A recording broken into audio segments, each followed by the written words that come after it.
Bismillahirrahmanirrahim. Alhamdulillahirrabbilalamin. Wassalatu wassalamu ala Muhammadin wa ala alihi wa sahbihi ajma'in. Subhana la ilma lana illa ma 'allamtana innaka antal alimul hakim. Yang sama-sama kita hormati ketua dan panitia pembangunan Masjid Widelia, para sesepuh, para tokoh masyarakat baik yang berasal dari Bukit Widelia maupun dari tempat yang lain, dari Cibarusah, dari beberapa bukit yang ada di sekitar Citra Indah. Semoga Allah Subhanahu wa Ta'ala memberikan kemudahan bagi urusan dunia, karena kita hari ini berada dalam urusannya Allah Subhanahu wa Ta'ala dengan thalabul ilmi. Amin ya rabbal alamin. Bapak Ibu yang dimuliakan Allah Subhanahu wa Ta'ala, hari ini insya Allah kita akan membahas mengenai surah At-Taubah ayat 168. Surah At-Taubah 168.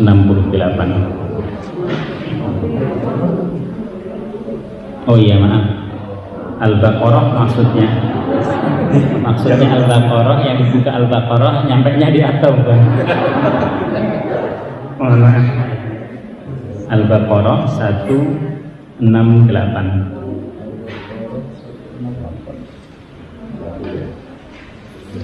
Mari sama-sama kita baca.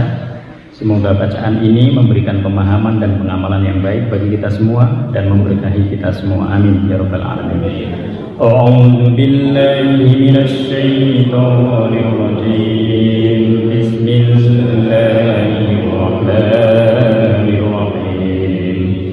يا أيها الناس كلوا مما في الأرض حلالا طيبا ولا تتبعوا خطوات الشيطان إنه لكم عدو مبين إنما يأمركم بالسوء والفحشاء وأن تقولوا على الله ما لا تعلمون وإذا قيل لهم اتبعوا ما أنزل الله قالوا بل نتبع ما ألفينا عليه آباءنا أولو كان آباؤهم لا يعقلون شيئا ولا يهتدون ومثل الذين كفروا كمثل الذي ينعق بما لا يسمع إلا دعاء ونداء سم بكم عمي فهم لا يعقلون يا أيها الذين آمنوا كلوا من طيبات ما رزقناكم واشكروا لله إن كنتم إياه تعبدون إنما حرم عليكم الميتة والدم ولحم الخنزير وما أهل لغير الله فمن اضطر غير باغ ولا عاد فلا إثم عليه إن الله غفور رحيم إن الذين يكتمون ما أنزل الله من الكتاب ويشترون به ثمنا قليلا أولئك ما يأكلون في بطونهم إلا النار ولا يكلمهم الله يوم القيامة ولا يزكيهم ولهم عذاب أليم أولئك الذين اشتروا الضلالة بالهدى والعذاب بالمغفرة فما أصبرتم على النار ذلك بأن الله نزل الكتاب بالحق وإن الذين اختلفوا في الكتاب لفي شقاق بعيد صدق الله العظيم. Bismillahirrahmanirrahim. Ya ayyuhan nas. Minggu yang lalu sebelum ayat ini kita sudah membicarakan bagaimana Allah memberikan contoh bahwa alam semesta ini bertauhid kepada Allah. Semua tunduk kepada Allah. Semua mengikuti aturan-aturannya Allah. Maka pada ayat ini Allah ingin mengembalikan kepada manusia. Allah menggunakan kalimat ya ayyuhan nas. Kenapa? Kenapa tidak ya ayyuhalladzina amanu? Yang pertama, untuk memberi alasan kepada kita, Al-Quran ini bukan hanya kitabnya umat Islam, tapi Al-Quran ini adalah kitab bagi seluruh umat manusia aslinya. Oleh sebab itu dalam Al-Quran ada kalimat yang dimunculkan oleh Allah Subhanahu wa Ta'ala untuk menyeru kepada semua manusia, sehingga ayatnya itu berbunyi ya ayyuhan nas, wahai para manusia. Kalau Allah sudah mengatakan begitu, berarti ini bentuk sayangnya Allah. Mereka diberikan petunjuk oleh Allah Subhanahu wa Ta'ala. Apa petunjuknya? Kulu, makanlah kalian semua, fil ardi, semua yang ada di bumi itu halalan. Kriteria yang pertama adalah yang halal. Apa itu halal? Di sini kita harus kembali kepada definisi halal itu apa, sehingga kita bisa mengatakan yang halal mana, nanti yang tidak halal mana. Di dalam tafsir Al-Marawi beliau mengatakan al-halal huwa ma abahahu asy-syari'. Yang disebut dengan halal adalah semua hal yang diperbolehkan oleh syariat. Jadi semua hal yang tidak dilarang oleh syariat, yang tidak dilarang oleh syariat itu halal. Wal haram didduhu. Sedangkan yang disebut dengan haram adalah kebalikannya. Apa itu syari'? Syari' itu adalah Allah Subhanahu wa Ta'ala. Kalau Allah mengatakan dalam Al-Quran bahwa anjing, babi itu haram, maka di dalamnya selamanya itu akan menjadi haram. Oleh sebab itu, yang halal adalah segala sesuatu yang diperbolehkan oleh Allah Subhanahu wa Ta'ala untuk kita konsumsi, untuk kita pergunakan. Ini yang disebut dengan halal. Ada nanti halal lidzatihi. Ada sesuatu itu halal karena zatnya memang halal. Ada sesuatu itu yang menjadi haram karena dia dicampur dengan sesuatu yang lain.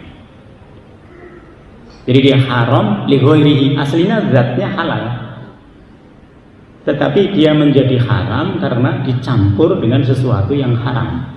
Contoh, ada kepercayaan di orang-orang barat, kalau mereka bikin sate itu menjadi lebih empuk, lebih enak lagi kalau dicampur dengan minuman keras.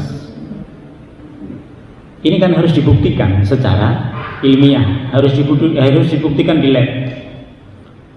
Tetapi memang dibuat opini seperti itu karena disitulah setan masuk.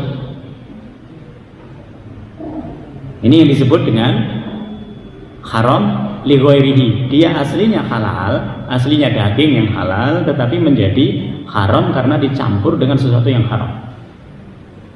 Sama dengan kita usaha kita itu aslinya halal, tetapi karena di dalam usaha itu ada perbuatan-perbuatan yang menyalahi aturan sehingga dia menjadi haram. Ini disebut dengan halal. Allah menyatakan, hei manusia, makanlah segala sesuatu yang halal. Yang pertama, ini kriteria yang pertama itu harus halal dulu. Yang kedua apa? Thayyibah, yang baik. Apa itu yang baik? Nah, di sini ini berat untuk nyampaikan. Baik itu apa? Baik itu segala sesuatu yang apabila kita konsumsi dia tidak berdampak negatif. Atau ketika kita konsumsi tidak membuat orang lain di luar kita menjadi tidak suka.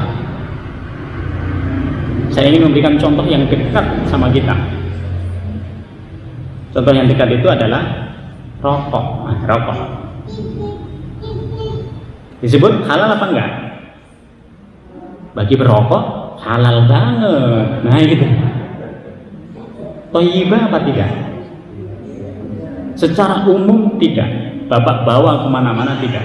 Bawa ke dokter, bawa ke lab, dia tidak. Ini yang disebut dengan tidak thayyib dia. Atau kita mengkonsumsi sesuatu yang badan kita sebenarnya bereaksi negatif terhadap itu.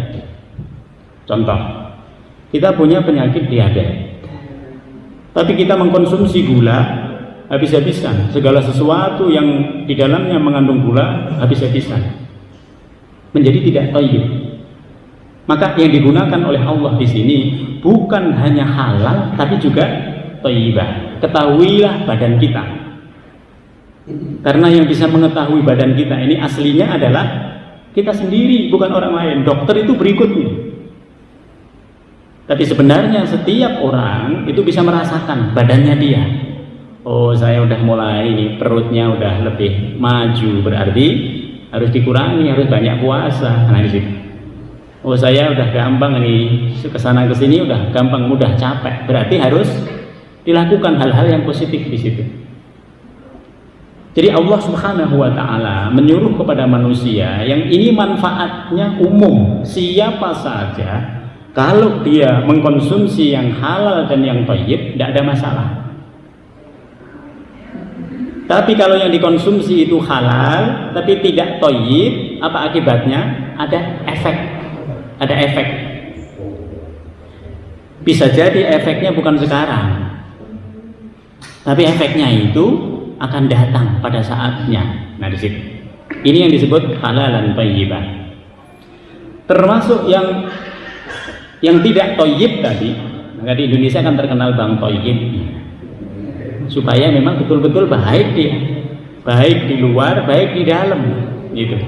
Karena banyak orang di luar biasa baiknya, tapi ternyata di dalam tidak. Nah, di situ. Termasuk yang tidak thayyib itu adalah makanan yang apabila kita konsumsi orang lain nanti bereaksi negatif. Hari ini kita ada rapat, malam tadi ada rapat, tapi kita udah mengkonsumsi jengkol, kita mengkonsumsi pete habis-habisan. Nah, kita jadi pembicara di situ. Sehingga orang-orang yang di depan kita semuanya tutup masker, bukan karena takut sama corona gitu. Nah, ini yang disebut ghairu thayyib. Jadi yang thayyib itu termasuk adalah segala sesuatu yang orang lain nanti bereaksi negatif. Jadi bukan hanya badan kita. Wala tattabi'u khutuwatis syaitan. Dan jangan engkau ikuti langkah-langkah setan. Langkah-langkah setan itu apa? Membenarkan diri tanpa bukti yang valid. Ini setan. Mohon maaf lagi, kembali kepada rokok. Mohon maaf ini yang merokok. Ini ayat Quran. Yang merokok. Ini kalau saya bilang begini. Kalau kita bilang wala tattabi'u khutuwatis syaitan. Pak, sebenarnya rokok itu tidak bagus bagi kesehatan Bapak. Kata siapa? Waktunya mati juga mati. Nah gitu. Bapak saya sendiri bertahun-tahun merokok. Enggak juga. Waktunya mati ya mati. Rokok itu tidak menyebabkan kematian. Tapi dia menyebabkan penyakit. Iya. Nah di situ. Ini nanti sama dengan orang yang beragama. Jadi setan itu selalu mencari pembenaran yang dasarnya tidak valid. Itu setan. Kita dalam keadaan yang salah, lalu kita cari pembenaran. Nah itu setan. Jadi setan ini tidak hanya nempel kepada orang-orang yang tidak biasa ibadah. Enggak. Orang yang biasa ibadah bisa ketempelan setan. Justru setan yang paling seneng itu orang yang aktif di masjid, widiria, gitu. terkenal kebaikannya, nah setannya paling suka yang begitu. Nah ini, maka di sini dikatakan khutwah, setan itu punya langkah yang lebih panjang dari kita, karena dia tidak mati, sementara kita mati. Setan itu nggak pernah mengatakan, aduh aku udah bosen ini deket-deketin Pak Eko, gitu. Enggak, dia nggak ada bosen-bosennya. Setan nggak ada bosen-bosennya, maka dia selalu punya langkah khutuwat. Khutuwat itu langkah-langkah yang panjang. Kalau Pak Eko tidak bisa ditundukkan melalui Pak Eko, ditundukkan melalui istrinya. Istrinya yang suruh ngomong. Kalau istri sudah ngomong, bapaknya ya udah klepek-klepek deh. Nah, di situ. Kalau misalnya istrinya ini tidak bisa membuat Pak Eko untuk keluar dari syariatnya Allah Subhanahu wa Ta'ala, ini anak kesayangannya. Kalau anak kesayangannya sudah ngomong, bapaknya, nah di situ. Ini yang disebut dengan khutwah. Jadi ada banyak sekali langkah yang dimiliki oleh setan yang membuat kita itu menjadi sulit untuk selalu istiqomah di dalam yang halal dan juga yang baik. Maka di sini dikatakan wala tattabi'u khutuwatis syaitan. Kenapa? Innahu lakum aduwwum mubin. Karena syaitan itu sesungguhnya merupakan musuh yang nyata bagi kita.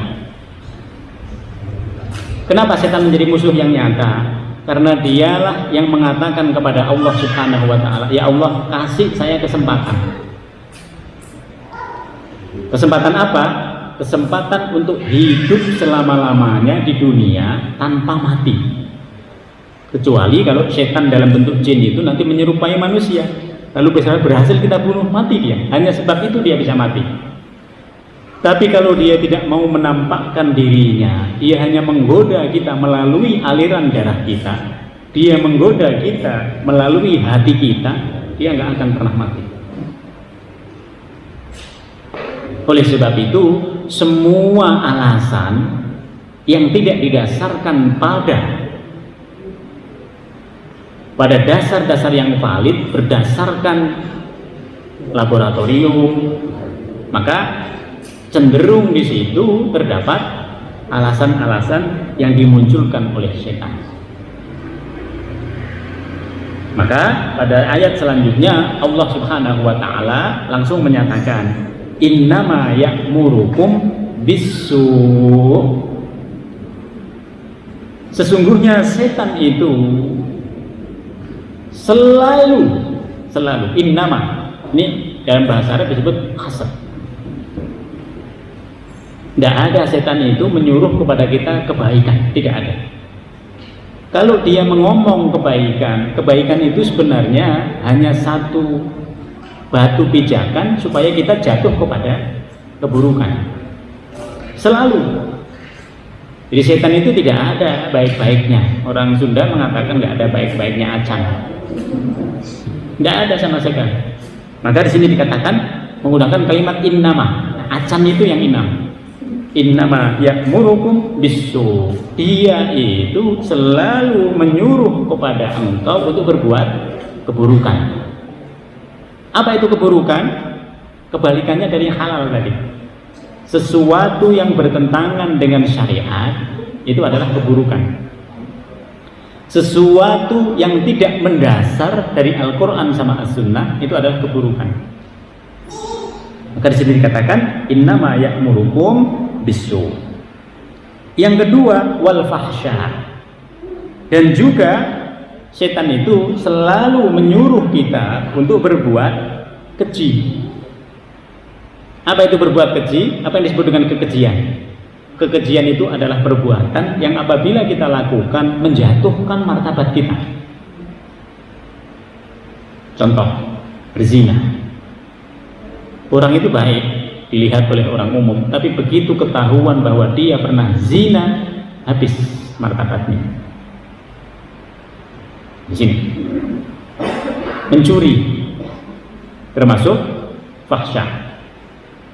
Orang itu kelihatannya baik di mata orang-orang dekatnya, tapi ternyata profesinya adalah pencuri kelas kakap, nggak kelihatan oleh orang-orang di sekitarnya, tapi di luar sana, di kelompok pencuri, dia terkenal sebagai bosnya pencuri.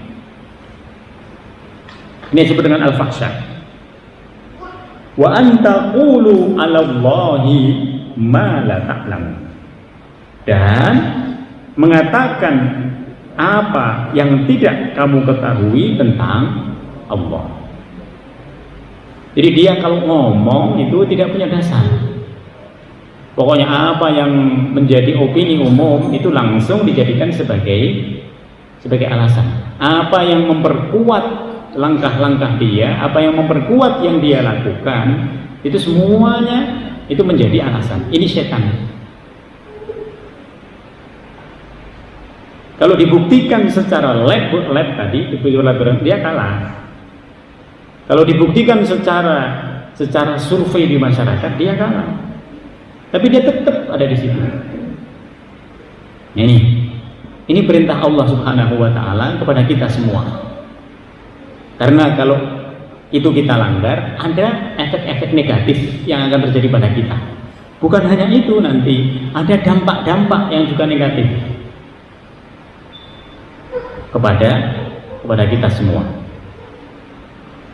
Wa idza qila lahum, apabila dikatakan kepada mereka, ittabi'u ma anzalallah, ikutilah apa yang diturunkan oleh Allah Subhanahu wa taala, qalu, mereka akan berkata, bal nattabi'u ma alfaina alaihi aba'ana.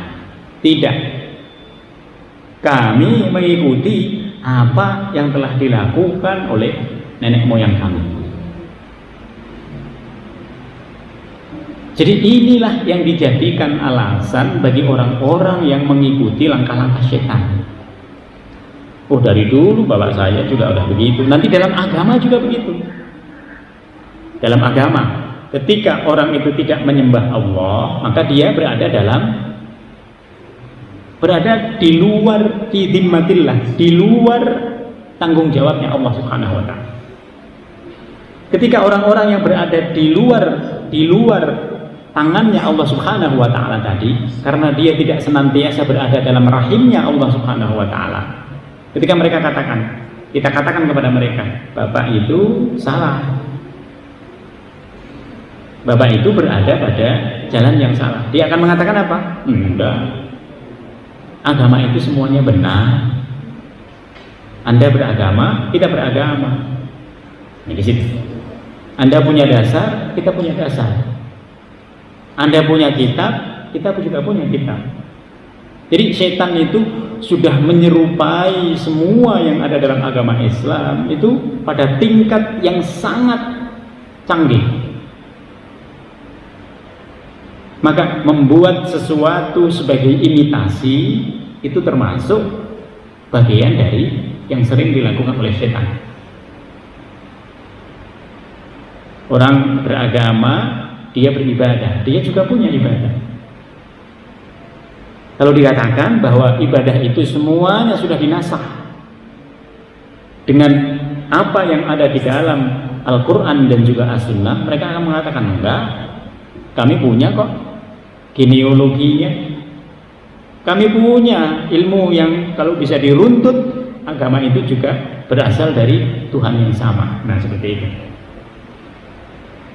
Begitulah orang-orang itu kalau sudah berada dalam cengkraman setan. Dia selalu punya alasan untuk membenarkan apa yang dia lakukan. Ma alfaina alaihi aba'ana awalau kana aba'uhum la ya'qiluna syai'ah. Walaupun bapak-bapak mereka ketika mengatakan segala sesuatu itu seperti itu, dia tidak berdasarkan pada logika yang kuat. Ini disebut dengan la ya'qiluna syai'an. Jadi logika itu adalah logika yang dibangun, yang penting cocok, yang penting matuk. Maka ilmunya disebut dengan ilmu cocokologi. Nah, itu, yang penting cocok. Nah, ini sama ini cocok. Ini cocokologi namanya. Yang penting itu bisa membantah orang. Kalau diteliti secara akal tidak valid.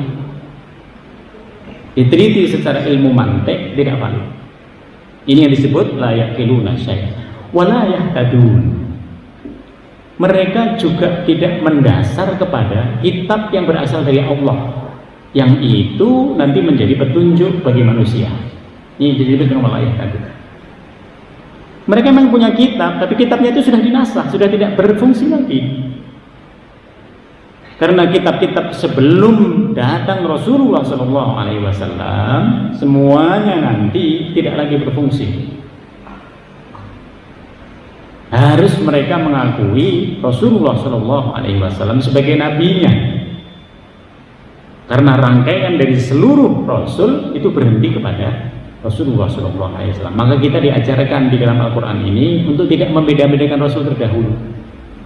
Semua tetap mereka adalah Rasul, bagian dari Rasul-Rasulnya Allah Subhanahu Wa Taala, yang nanti pungkasannya itu jatuh kepada Rasulullah Sallallahu Alaihi Wasallam. Yang menyempurnakan semua syariatnya itu nanti adalah Rasulullah. Maka setelah Rasulullah Sallallahu Alaihi Wasallam tidak ada lagi nabi, tidak ada lagi rasul. Yang ditinggalkan adalah kitabnya Al-Quran sama As-Sunnah yang harus kita pelajari. Setelah kita pelajari harus kita amalkan. Terus kita amalkan, kita istiqomahkan. Itulah yang menjadi tantangan kita pada saat ini. Bagaimana mempelajari Al-Quran, bagaimana mengistiqomahkannya. Maka kalau kita sudah mengetahui ayat seperti ini, hati kita masih mengatakan, oh udahlah saya terus aja. Nah, berarti ada satu ayat yang Bapak di situ belum laksanakan. Bapak masih mengikuti kemauan Bapak. Bapak belum mengikuti apa yang diperintahkan di dalam Al-Quran. Kalau Bapak ikutin apa yang ada dalam Al-Quran, sempurna. Insya Allah itu akan berdampak positif nanti bagi semua hal. Nah, di situ. Tapi kalau kita mengatakan, ya saya perlu proses, ya boleh proses. Tadi prosesnya jangan lama-lama, proses 10 tahun. Nah, di situ. Jadi prosesnya itu harus jangan terlalu lama, jangan terlalu. Semakin cepat, semakin baik. Di Senayan itu ada tulisan Sitius, Altius, Fortius. Sitius itu yang tercepat. Altius itu yang tertinggi. Kemudian Fortius itu yang, siapa yang tahu? Fortius yang terbagus. Nah, ini adalah prinsip di dunia olahraga. Sehingga ini kalau kita adopsi, kalau kita perlu proses yang tercepat tentu lebih baik daripada proses yang lama. Termasuk dalam hal ini adalah menutup aurat. Menutup aurat kan kita sering mendengar ibu-ibu atau dari kelompok kaum wanita yang mengatakan, saya belum siap, hati saya belum siap. Memang menunggu perintahnya Allah, menunggu kesiapan hati kita? Kan tidak. Kalau kita masih mengatakan hati kita belum siap, berarti itu ada perintahnya Allah Subhanahu wa Ta'ala yang ketika datang itu langsung tidak kita amalkan. Padahal ayat ini sudah datang 1500 tahun yang lalu. Kalau kita merujuk kepada para sahabat, kalau perbuatan mereka itu nanti dianulir oleh Al-Quran, mereka langsung tinggalkan. Contoh, Sayyidina Umar dulu pernah mengubur hidup-hidup anaknya. Begitu dia masuk Islam, tidak akan pernah lagi. Dia akan memuliakan anak perempuan itu sebagaimana dulu dia merendahkannya. Nah, seperti itu. Inilah sifat ataupun sikap yang diambil oleh para sahabat. Kalau mereka melakukan sesuatu, datang ayat Al-Quran, sesuatu itu tidak baik, mereka akan berhenti dan tidak akan pernah mengulangi. Kalau kita perlu proses, silakan. Tapi jangan lama-lama prosesnya. Mungkin dalam setahun udah. Tapi kalau prosesnya itu 10 tahun, dipertanyakan ini proses apa proses? Nah gitu, sampai kapan ini prosesnya? Nah di situ. Wa masalul ladzina kafaru, dan perumpamaan orang-orang yang ingkar kepada Allah, yang apabila mereka kita coba berikan bukti bahwa agama mereka itu sebenarnya agama yang rapuh, kamasalil ladzi yan'iku bima la yasma'u illa du'a wa nidaa. Seperti kalau kita berteriak kepada gembala. Ibu lagi ada di Jonggol Farm. Nah, itu di situ ada banyak kambing. Atau di tempat yang satu lagi itu yang sapi itu apa namanya? Putra Farm. Ibu datang ke situ. Hei para sapi, gitu. Marilah kita berbuat baik. Gitu. Kira-kira sapinya dengar apa enggak? Enggak. Nah itu dia. Emang bisanya begitu. Gitu. Inilah yang kalau kita itu menyampaikan kebaikan kepada orang yang sudah tertutup dari hidayahnya Allah Subhanahu wa taala. Sama kita menyeru kepada gembala, binatang-binatang yang kita gembala. Apa yang terjadi? Illa du'a wa nidaa. Seruanmu tinggal seruan. Mereka tidak akan bergeming, dan mereka tidak akan masuk melalui telinga lalu dipertimbangkan di hatinya. Tidak. Ini berbeda dengan kalau kita beriman. Kalau kita beriman, ada ayat yang tidak sesuai dengan kita langsung masuk dalam telinga, langsung pikiran kita, ya Allah, ini gimana ya, ngatur strategi. Nah, gitu. Ini gimana ini, gitu. Kalau yang ini tidak. Kalau yang ingkar kepada Allah itu masuk telinga kanan, keluar telinga kiri, seakan-akan nggak ada apa-apa. Ini disebut dengan illa du'a wa nidaa. Seruanmu tinggal seruan kepada mereka. Summum bukmun umyum fahum la yaqilun. Summum, mereka itu tuli. Bukmun, mereka itu buta. Umyun, mereka itu tidak bisa memperhatikan kita. Fahum la yaqilun, mereka juga tidak bisa mencerna apa yang kita katakan kepada mereka. Jadi kalau orang sudah tidak mendapatkan petunjuk dari Allah Subhanahu wa taala, luar biasa. Apakah orang yang seperti itu bisa berbuat baik? Bisa berbuat baik, tapi perbuatan baiknya itu berdasarkan sisi kemanusiaannya saja. Kalau kita berbuat baik, ada sisi ilahiyahnya. Begitu kita mau berbuat baik, langsung kita ingat, ya Allah, kita diperintahkan ini untuk begini. Sehingga kebaikan kita itu bisa melampaui dari kebaikan manusiawinya. Bapak Ibu bisa perhatikan, kalau orang itu sudah baik sebelum dia beragama Islam, setelah dia beragama Islam, dia akan jauh lebih baik lagi. Karena kebaikannya bukan hanya kebaikan manusiawi. Kebaikannya itu bukan hanya kebaikan insaniah, tapi kebaikannya itu adalah kebaikan yang ilahiyah. Maka kita semua harus berpikir ke situ.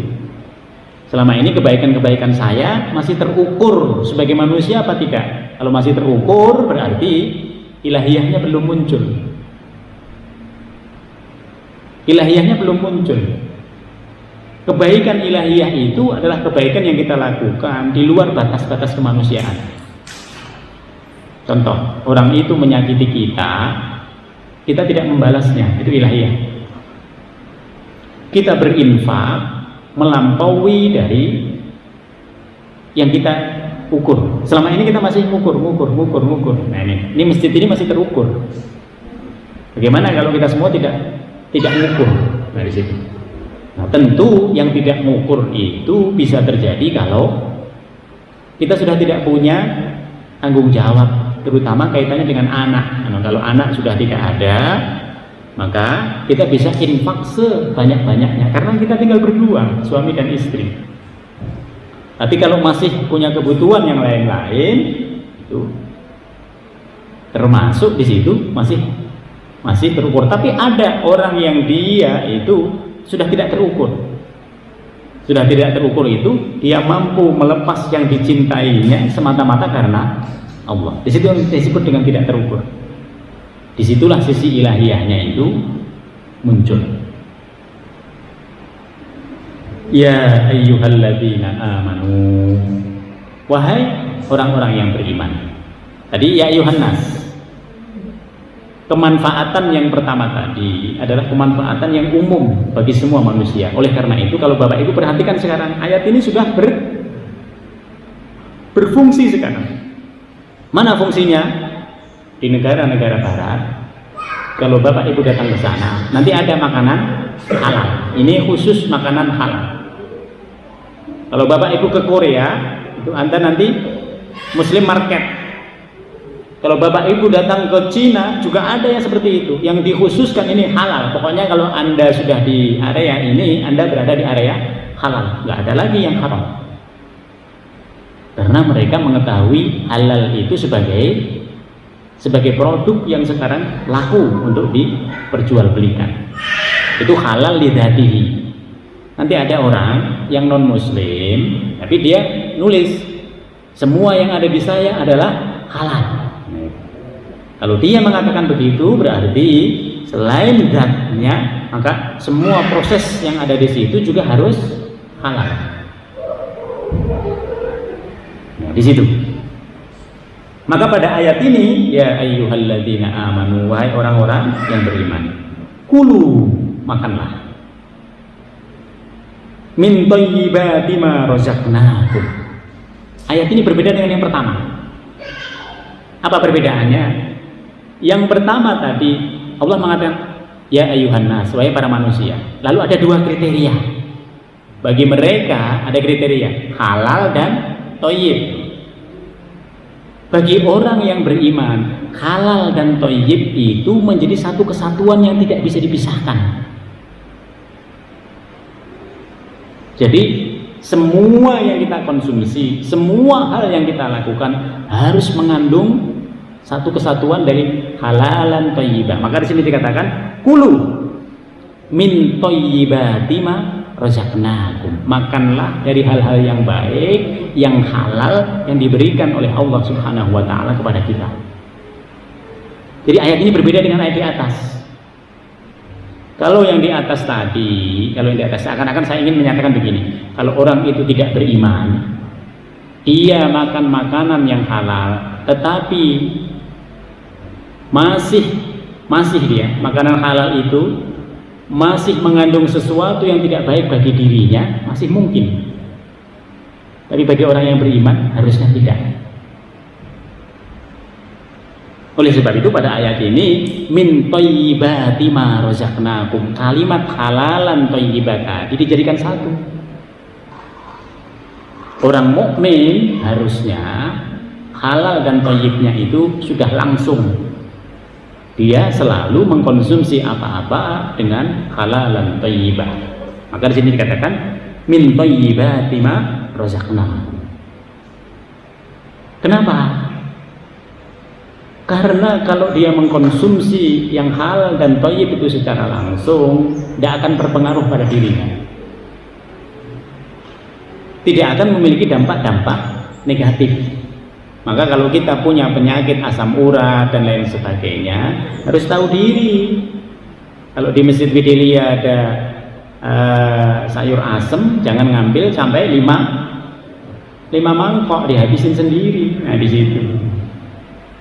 Ini yang disebut bahwa orang mukmin itu selalu terukur dalam semua hal, termasuk dalam memakannya. Maka di sini dikatakan kulu min thayyibati ma razaqnakum.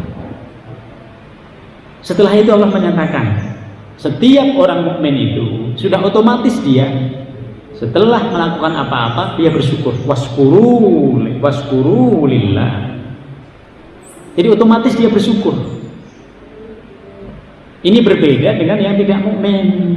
Nah di situ orang mukmin selalu ya Allah, tadi malam kita rapat mau ngadain peresmian coffee station, makanannya itu di luar yang biasa. Kalau gitu rapatnya harus pindah itu dari sini ke ke belakang sana supaya makanannya selalu banyak. Nah, seperti itu.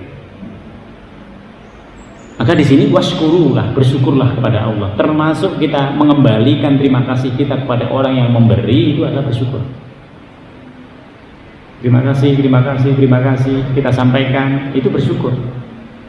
Washkurulah in kuntum iyyahu ta'budun. Jadi ciri dari kalau orang itu beriman kepada Allah, betul-betul sering menyembah Allah, dia selalu bersyukur. Termasuk yang dilakukannya itu adalah bentuk syukurnya dia kepada Allah. Jadi kalau ibu-ibu masak, ini bentuk kesyukuran kita. Karena kita masih punya banyak hal, kita bawa ini ke bapak-bapaknya, kayak gitu. Demikian juga bapak-bapaknya. Kalau bapak-bapak punya apa-apa, ada sesuatu yang harus diberikan kepada keluarga, dia mengatakan, ini bagian dari syukur saya. Bagian dari syukur saya itu gimana caranya? Kalau ibunya minta uang untuk belanja 100.000, jangan dikasih 100.000, gitu. Pak, ini butuhnya 100.000, dikasihnya 100.000, syukurnya belum ada di situ. Itu baru kewajibannya, tambahi kayak 10.000, nah gitu. Jangan malah, banyak banget 10.000, kasih 50 juga bisa. Aduh. Nah, di situ. Ini yang disebut bagian dari bersyukur. Jadi orang kalau dia itu betul-betul menyembah kepada Allahnya banyak, syukurnya akan terlihat dalam semua hal. Termasuk bagian dari syukur itu mengetahui apa yang belum diucap oleh istri. Istri sudah pengen banget, bapak diem aja seakan-akan, itu tidak syukur dia. Sebelum dia ngucap sesuatu, kalau bisa sudah ada. Nah, di situ. Ini bagian dari kesyukuran dari orang yang pintar menyembah kepada Allah Subhanahu wa taala. Innama harrama 'alaikumul maitata. Sesungguhnya Allah itu hanya mengharamkan, tidak banyak yang diharamkan oleh Allah. Apa? Yang pertama, al-maitah. Yang pertama adalah bangkai. Apa itu bangkai? Binatang yang mati sendiri itu disebut dengan bangkai. Binatang yang mati sendiri ini tidak boleh kita konsumsi. Kenapa?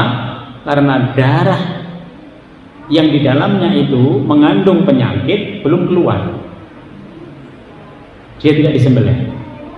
Kecuali yang disebut oleh Allah Subhanahu wa taala di dalam hadis Rasulullah sallallahu alaihi wasallam, ikan dan belalang. Kalau ikan nggak usah disembelih. Ini anak-anak kan belum tahu ini, ada ikan disembelih sama dia sebelum mati. Kalau ikan tidak perlu disembelih, mati nggak apa-apa. Gitu. Cuman bagi yang mengelola ikan, bagi yang punya kolam, begitu ikannya mati, sayang dia untuk digoreng, padahal nggak apa-apa digoreng. Gitu. Karena itu dipelihara di kolamnya orang lain yang menikmati.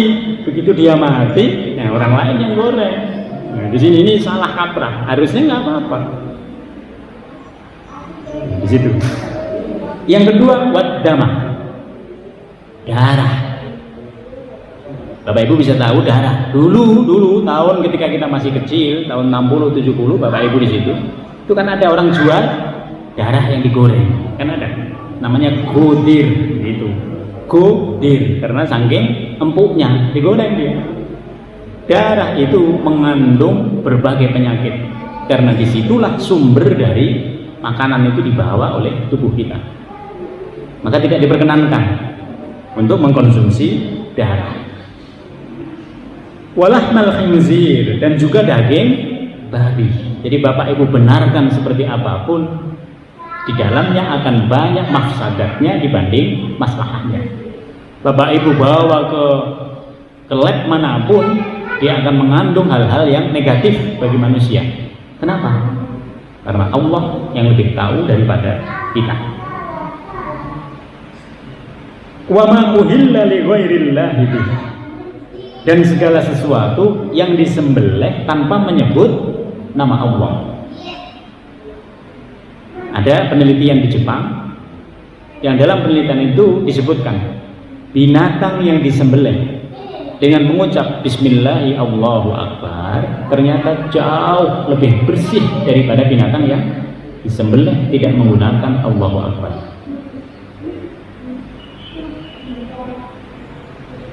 Termasuk kalau Bapak Ibu ada minuman, sebelum kita minum kita baca Bismillahirrahmanirrahim. Lalu kita tiup, ternyata reaksi air yang kita membacakan doa di dalamnya itu berbeda dengan kalau orang itu meminumnya tanpa menyebut nama Allah Subhanahu wa Ta'ala. Maka kemana-mana kita harus menggunakan kalimat Bismillah. Mau keluar rumah, mau kemana aja, paling tidak kalimat itu Bismillah. Karena dengan kalimat Bismillah itu setan menyingkir, Ibu. Seandainya Ibu lihat setan menyingkir, Ibu akan ketawa di situ.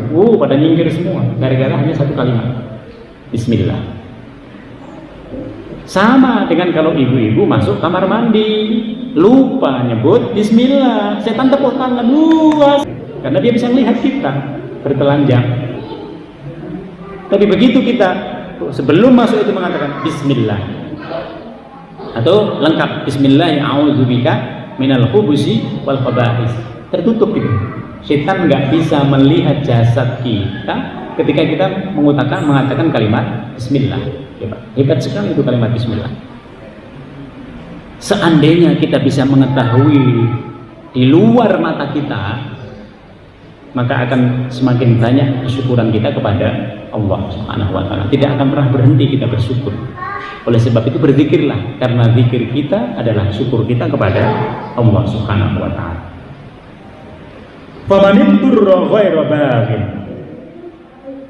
Maka barang siapa yang melampaui batas, wala adin, maka barang siapa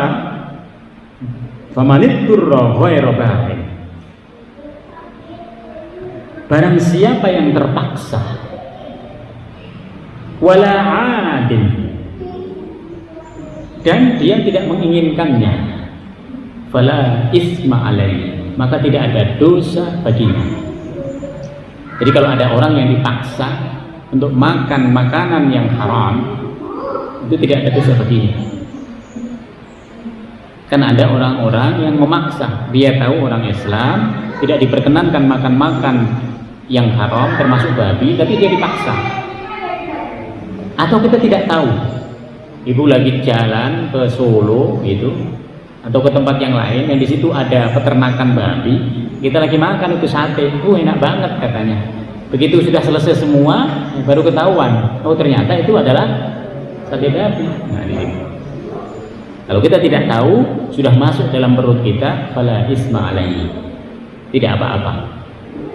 Perlunya apa kemudian? Berdoa kepada Allah, ya Allah, semoga yang saya makan tadi tidak berdampak negatif, karena Allah sudah menyebut dalam Quran dia memiliki dampak negatif.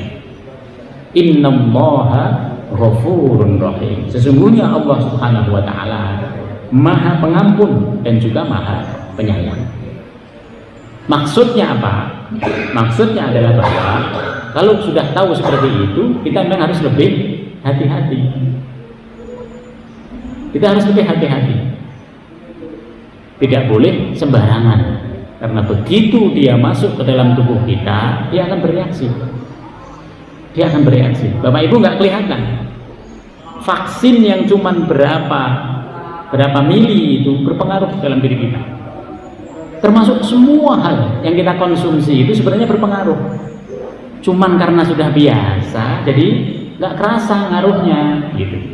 Coba lihat orang-orang yang tidak biasa merokok, kasih dia rokok, ngaruh apa enggak?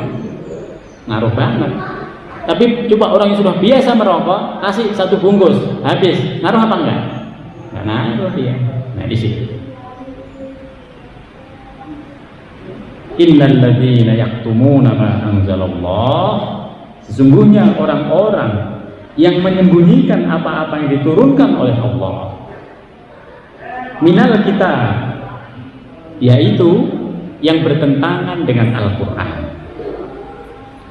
wa yashtaruna bihi thamanan qalila, dan kemudian dia menjualnya dengan harga yang rendah, ulaika ma ya'kuluna fi butunihim illan nar.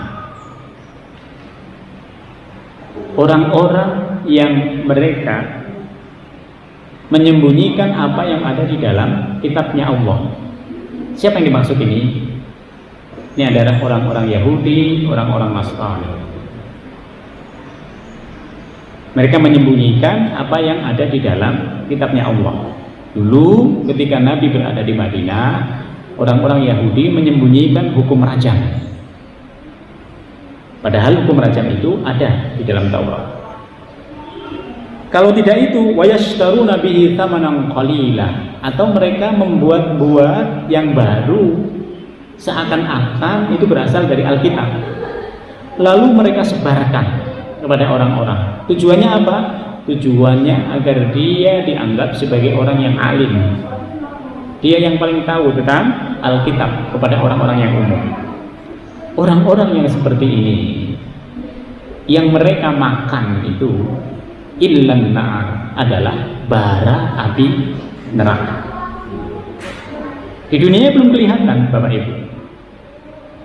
Jadi apa yang kita makan di dunia ini dampaknya hanya dampak fisik.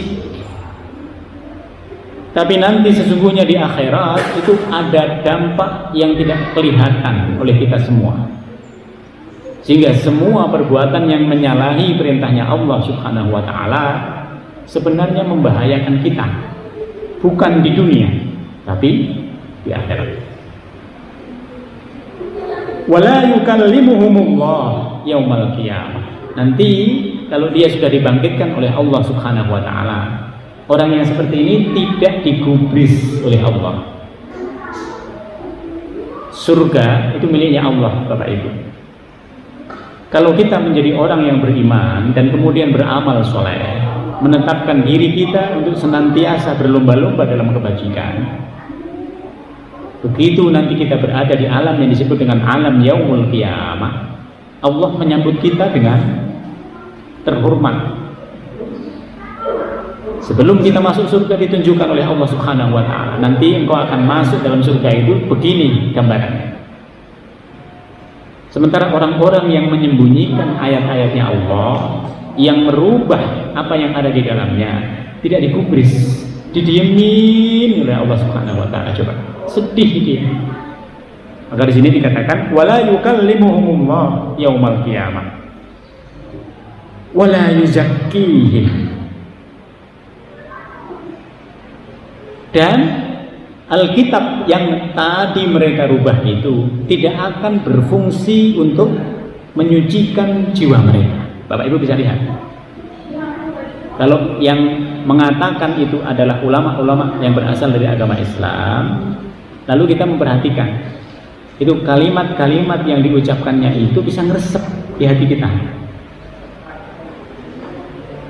Tapi kalau agama itu bukan berasal dari agamanya Allah Subhanahu wa taala, kalimat-kalimatnya itu sebatas retorika saja. Bapak Ibu bisa perhatiin. Bapak Ibu bisa perhatiin dari semua ulama-ulama dalam agama Islam, perhatiin. Yang paling berpengaruh ketika mereka itu menyampaikan ayat-ayat Al-Qur'an, masuk enggak di dalam hati kita? Meresap enggak? Ibu bandingin nanti, kalau ada dalam agama lain kemudian menyampaikan hal yang sama tentang agama mereka, Ibu perhatiin, meresep enggak? Inilah yang terjadi dalam agama Allah. Maka ada orang-orang di luar agama Islam itu yang mereka kalau Zainuddin MZ sudah ceramah, mereka dengerin. Senang mereka dengerinnya. Walaupun petunjuknya itu belum masuk, tapi apa yang disampaikan itu mengandung kenikmatan untuk didengar, mengandung keindahan untuk diperhatikan. Maka inilah salah satu yang berbeda dari agamanya Allah Subhanahu wa taala. Walahum adzabun alim. Nanti orang-orang yang merubah ayat Al-Qur'an tadi, merubah kitab mereka, dan kemudian menyampaikan kepada orang-orang lain, menjualnya dengan harga yang rendah, mereka akan mendapatkan azab yang alim, yang pedih. Kenapa pedih? Karena dulu mereka berdiri di atas kesenangan ketika orang lain itu dia ambil manfaatnya. Jadi dia bawa kemana-mana, ambil keuntungan itu untuk dirinya sendiri. Dia bahagia ketika di dunia mendapatkan seperti itu. Maka nanti dibalik oleh Allah Subhanahu wa Ta'ala. Orang-orang yang seperti ini, ketika nanti dia berada di akhirat, dia akan sedih. Azabnya itu azab yang membuat mereka sangat menyedihkan. Menyedihkan itu kalau kita lihat, orang nggak kuat semua melihatnya. Aduh, sedih, pedih sekali azabnya itu. Itu yang disebut dengan azab alim. Ulaika alladzina ishtarawud dhalalata bil huda. Mereka inilah orang-orang yang membeli kesesatan dengan petunjuk. Ada petunjuk yang sudah jelas bagi mereka, tapi petunjuk itu dia rubah dengan kesesatan. Ada Al-Quran yang sudah jelas, tetapi mereka tetap berpegang teguh pada kitab mereka. Ini yang disebut dengan ulaikal ladzina ishtarawud dhalalata bil huda.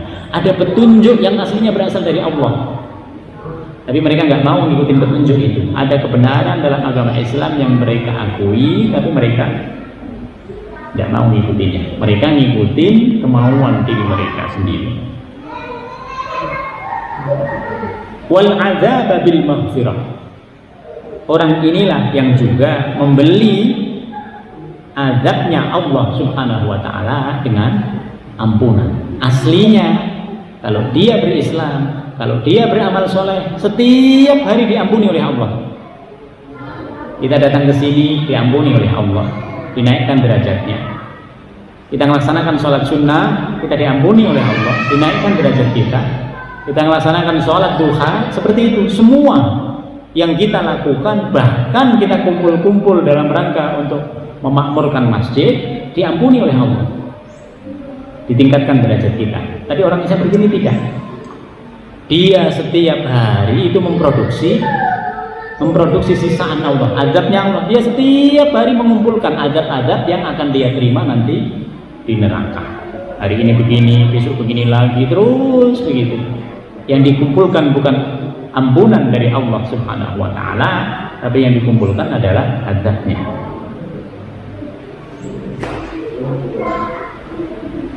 Fama asbartum 'alan nar, maka alangkah beraninya mereka menentang api neraka. Ada kan orang sekarang yang nyombongin diri, kalau neraka itu ada, coba buktikan. Ini tidak bisa dibuktikan sekarang. Kalau orang yang sudah meninggal itu tidak baik, dia akan kembali ke dunia. Coba, ternyata orang yang meninggal nggak ada yang balik ke dunia. Jadi mereka menggunakan alasan-alasan yang alasan tadi tidak mendasar. Alasan hanya untuk sekedar membantah. Inilah alasan-alasan yang berasal dari syaitan. Zalika bi anna Allah nazzala al-kitaba bil haqq. Kenapa mereka diperlakukan seperti itu oleh Allah? Karena di dunia mereka tahu Allah Subhanahu wa Ta'ala sudah menurunkan Al-Quran bil haqq, dengan sebenar-benarnya. Mereka sudah tahu agama Islam, mereka sudah tahu. Jadi mereka sudah sebenarnya tahu. Karena mereka sudah tahu, tapi tetap mereka mengikuti kemauan hawa nafsu mereka sendiri, maka mereka akan disiksa oleh Allah Subhanahu wa Ta'ala. Maka orang-orang yang disiksa oleh Allah adalah orang-orang yang akal mereka sebenarnya sudah mengetahui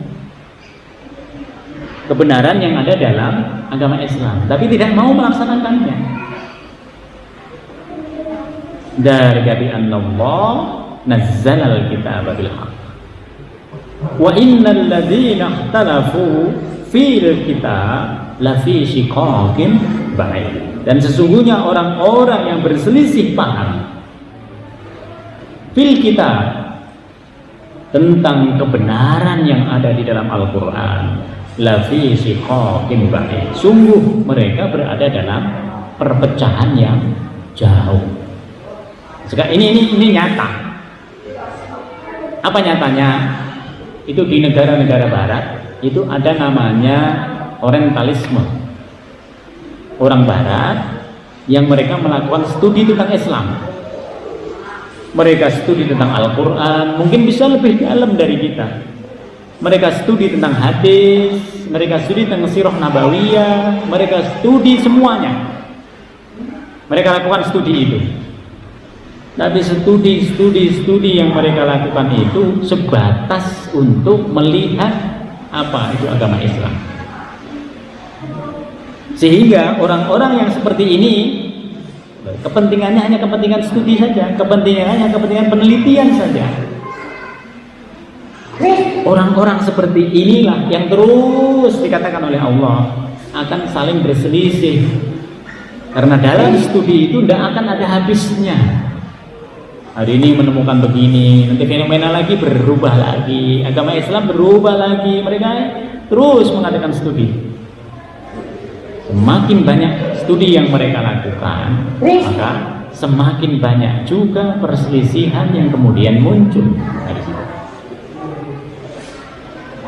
Kesimpulan dari ayat yang kita bahas dalam tema ini, Bapak Ibu sekalian, Allah Subhanahu wa Ta'ala membedakan bagaimana caranya Allah Subhanahu wa Ta'ala menyampaikan kepada manusia umumnya dengan ketika Allah menyampaikan kepada orang-orang yang beriman. Ketika mengatakan tentang halalan thayyibah itu menjadi dua kriteria kalau kepada orang-orang umum, kepada manusia. Tetapi begitu Allah Subhanahu wa Ta'ala berbicara kepada orang-orang yang beriman, halalan thayyibah itu satu hal yang harus selalu ada pada orang-orang yang beriman. Jadi bagi orang yang beriman selalu melaksanakan segala sesuatu berdasarkan min thayyibati ma razaqnakum, berdasarkan apa yang telah dirizkikan oleh Allah Subhanahu wa Ta'ala, yang semuanya itu halal dan thayyib. Juga di dalamnya ada kewajiban bagi kita semua untuk senantiasa bersyukur kepada Allah Subhanahu wa Ta'ala. Maka semakin banyak ibadah, sebenarnya banyak syukur kita kepada Allah. Semakin kita banyak melakukan kebajikan itu merupakan syukur yang fi'liyah, yang dalam bentuk amalan yang kita lakukan kepada Allah Subhanahu wa Ta'ala. Janganlah kita menjadi orang-orang yang menyembunyikan apa yang ada dalam Al-Quran. Kalau kita bisa melakukan, lakukan, jangan menunggu di sini. Sehingga kebenaran apa yang ada dalam Al-Quran itu seluruhnya ada pada diri kita. Pelan, semua ayat-ayat Al-Quran ini bisa kita laksanakan. Jangan sampai ada ayat yang membuat kita mengganjal. Kenapa kita tidak melakukan? Karena kita masih punya kepentingan. Kepentingan itu adalah kepentingan diri kita pribadi, yang ternyata kepentingan itu tidak bisa dikalahkan oleh Allah Subhanahu wa Ta'ala. Ini Bapak dan Ibu sekalian, semoga Allah Subhanahu wa Ta'ala menjadikan langkah kita menuju ke sini langkah yang memberkahi kehidupan kita di dunia, sehingga kita bisa mengistiqomahkan semua yang kita lakukan, dan kita minta kepada Allah untuk senantiasa memberikan berkah kepada kita, semuanya itu halalan thayyibah, dan juga kita bisa bersyukur langsung atas apa yang dianugerahkan oleh Allah Subhanahu wa Ta'ala. Mari kita tutup dengan bacaan doa. Bismillahirrahmanirrahim. Alhamdulillahirabbil alamin. Hamdan na'imin, hamdan syakirin, hamdan yuafi ni'amahu wa yukafi mazidah. Ya Rabbana lakal hamdu kama yanbaghi li jalalika wal karim. Allahumma barik lana fi majlisina hadha, wa barik lana fi usratina, wa barik lana fi dhurriyyatina, wa barik lana fi ilmina. Rabbana innaka afuwwun karim tuhibbul afwa fa'fu anna. Allahumma ja'al jam'ana hadha jam'an mubarakan wa marhuman, wa tafarruqana min ba'dihi tafarruqan ihsanan wa ma'suman. Subhanakallahumma bihamdika nashhadu an la ilaha illa anta nastaghfiruka wa natubu ilaik. Subhana rabbika rabbil izzati amma yasifun, wa salamun alal mursalin, walhamdulillahi rabbil alamin. Demikian berarti mohon maaf. Assalamualaikum warahmatullahi wabarakatuh.